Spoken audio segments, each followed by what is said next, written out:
First of all, I want to say I use technology primarily as a presentation and a demonstration tool. The students in my class still do a lot with pencil and paper. They still use the old school technology of the calculators, but I also present to them many resources they can use inside the classroom and then at home as well. So I don't know if I'm quite as collaborative as some of the English teachers, but again, math is a different animal, so it's done a little bit differently. The way I use technology in my classroom is to enhance the way that the kids learn, explore, interact with, and think about mathematics. So mathematics shouldn't be something static. It shouldn't be a set of rules or procedures you should follow to get an answer. It should be something that you can explore, that you can see how changing one component can change the entire function or picture or what you're looking at, or if we're talking about physical situations and scenarios, how one component can demonstrate what's happening as, you know, vertical motion is happening in space and time. So one really nice interactive website that we have here, is this just a clicker or can I actually go to the website? Okay, it's just a clicker. These are show door interactive activities, and this is, it's a website that is funded by a grant. Everything is completely free, and they are little applets that the kids can play with. So if you remember conic sections from Algebra 2, which you have probably never used those before, or since, conic sections are things like ellipses, parabolas, hyperbolas, but they demonstrate a lot of things that we see in nature, in the physical world. And if you're dealing with engineering, architecture, any kind of things, you use these things often. So in this website, Mr. Knight, if you could just hit animate on that top one. What this is showing is where the ellipse actually comes from. It is actually a slice of a cone. An ellipse is a circle that's just been morphed or tilted on the cone, and then the parabola, which is what you see, and then the hyperbola now, these are all just different slices of the cone. And this doesn't really become apparent until you actually see what's going on. If you're only teaching the kids in a two-dimensional world, they don't see how these things are connected. So this is kind of fun. The kids really like playing with these things. When I show them this, kind of like Mr. Laub was saying, they just take it and run, and they want to play with it. It's hard to tear them away. So I've noticed that when I introduce something like this, I have to give them time, like, just play with it, just see what it does. And then we start talking about how this applies to what we're learning in class, different things that we can do, and how this can help us understand the mathematics we're learning. Okay, you can go back to the presentation. Thank you. And then, again, we've got the old school calculators. I love the calculators. They're great. They've been around forever. However, they're static instruments. You put in a function, you see the picture. They're not dynamic. Things don't change. You can't change components and see how that affects the parabola or the ellipse or the circle or whatever you're playing with. But however, they are required for the SOL, for the Algebra 1, Geometry, and Algebra 2 kids.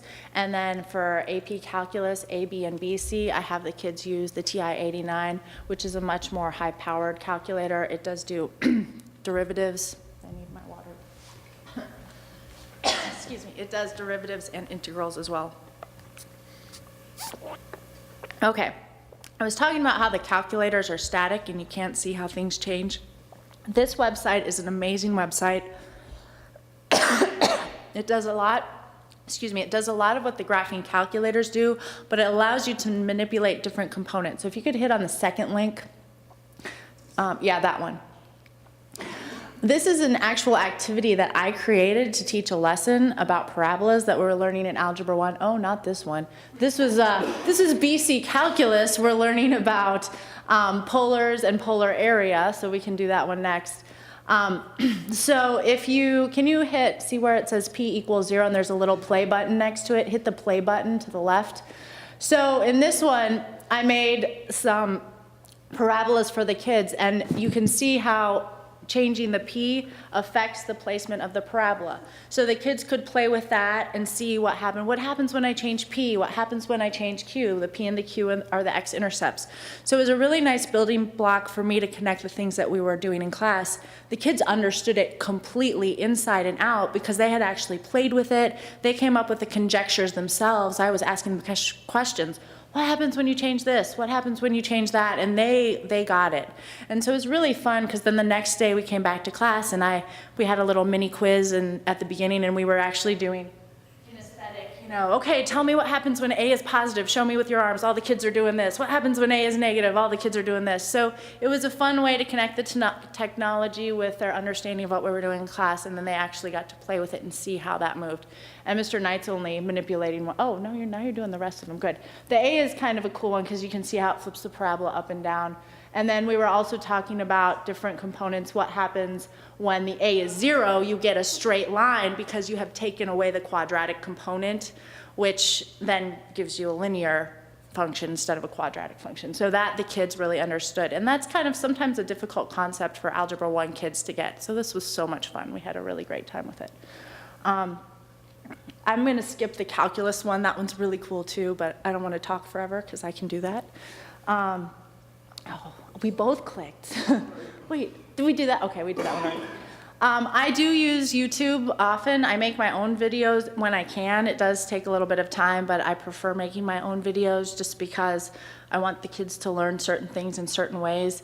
It has come in handy on snow days, especially like Miss Mahoney. I teach an AP course, and for the BC kids, we have an enormous amount of content. I have to teach 2 semesters of a college course by May 7th, and that's incredibly hard, and fortunately we got that date pushed back, but they did have some snow day homework. I got to give them 1 snow day off, which they were grateful for. They didn't like that I was giving them snow day homework, but you're kind of trapped between a rock and a hard place when you have to get all the content in by May 7th.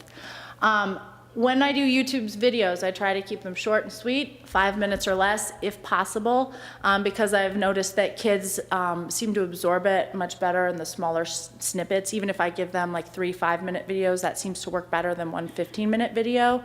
And then I give them little problem sets, and oftentimes if it's a snow day assignment, those problem sets are on Schoology, so then they can take a little assignment that I've given them. It might be matching, multiple choice, free response, whatever I design, a mishmash of all that, and then I can quickly assess whether they've kind of gotten the material that we've talked about, and that seems to work well. I don't use videos a ton. I would say maybe over the course of the year I've done less than 10 to 15 flip lessons, probably less than that. But I do incorporate that a little bit, especially when the content is such that I feel it's things that kids don't need my help with. It's stuff that they can learn pretty easily on their own. So I keep the flip lessons to content that's relatively basic.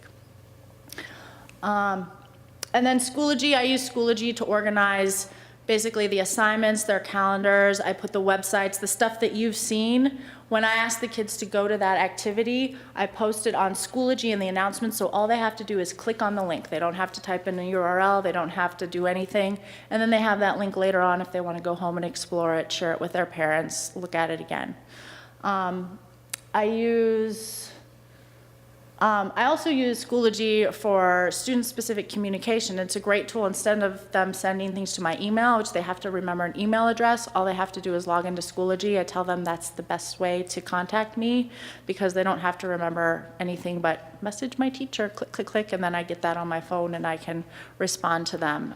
So I do respond to them usually within, I don't know, sometimes it's within 5 minutes, which is kind of weird, right? 10 years ago, you'd never thought, like, on a Sunday afternoon, I'm emailing my student, but it's been really nice, and I think it gives them a peace of mind, and it gives me peace of mind because I know that they can ask me questions when they need to, so that's been very nice.